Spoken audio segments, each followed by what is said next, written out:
Let me tell you something to challenge you, and then it will help you know what is required to commit your all to Jesus. I know you are a deacon. I know you are a prophet. I know you are an evangelist. I know you are an apostle. But this is the question I want to ask you. Moses, at the age of 80, could climb Mount Sinai. Sinai is over 7,000 feet tall.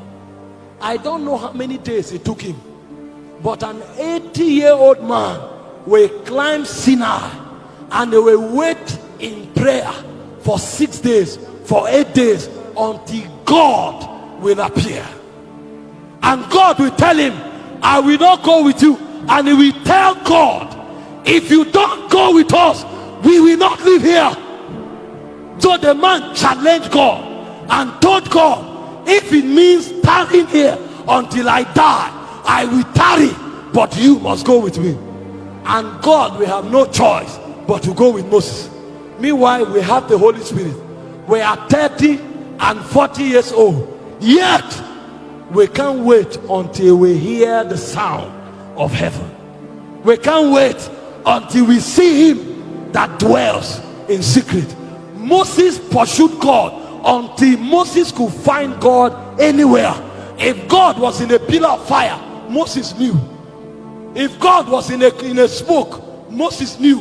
Even when God decided to hide himself in the dark, the Bible said Moses stepped into the deep darkness where God was.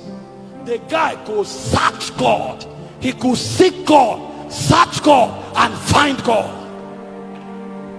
Meanwhile, we are carrying denominationalism on our head, yet we don't look like God.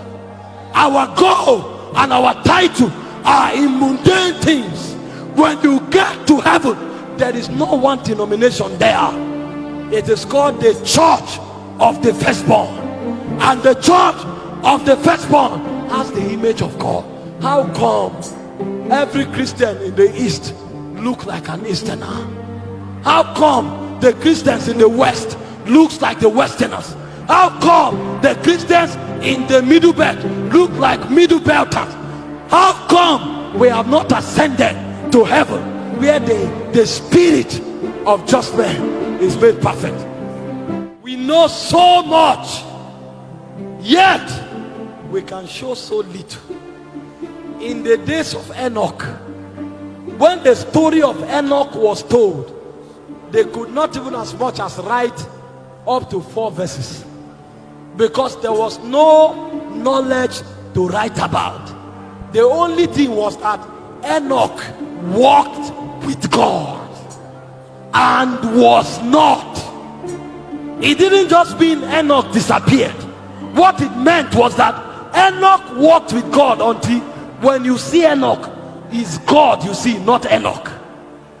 God fleshed himself upon Enoch.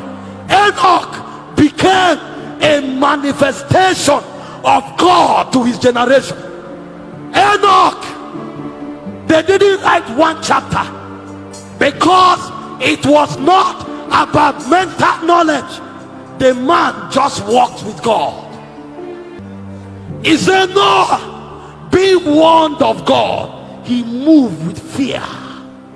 Fear. The man knew God until he dreaded the presence of God. When God said Noah could abandon his life, and Noah was building an ark for 100 years. Here we are in church, they are talking, we cross our leg. We know all the doctrine, but we don't know God enough to fear him. God said, don't go there.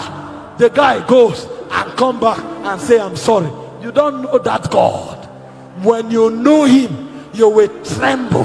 The Bible said the voice of God is upon many waters. The voice of God, it divided the cedars of Lebanon. It discovered the forest.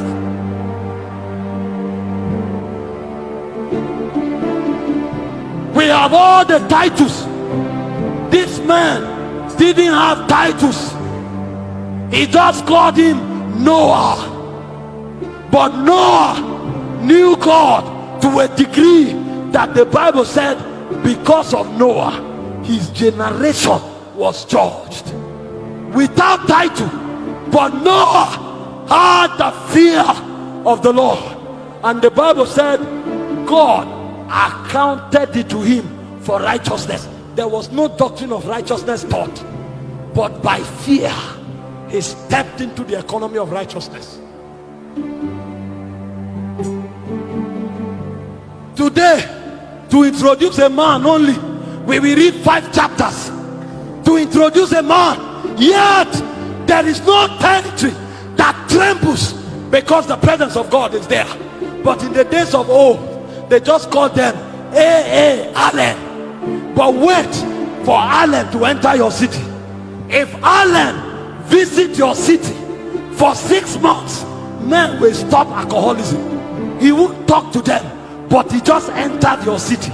You don't need to read a citation about Allen, but wait until Allen passes through your city.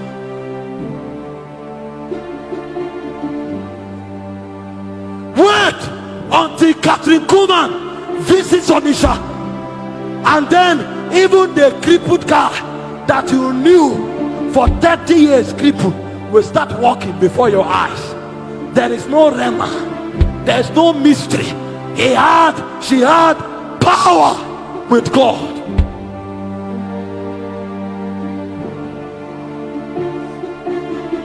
He said, "This be the man." He didn't say, "This be the apostles." He didn't say, "This be the prophets." He said, "This be the man that turned their world upside down." You enter one city, there are 300 denominations, 2,000 churches, yet you can't find God. And then we theologically define ecclesia. We preach, take honorarium, and leave a city. The city is still in darkness. But the Bible said, the land of Zabulon, the land of Naphtali, by the way of the sea, beyond Jordan, Galilee of the Gentiles, the people that sat in darkness have seen a great light. Why are we not ashamed that we enter as small as a campus is? As small as a campus is. We visit campuses from January to December, yet the campus is in darkness.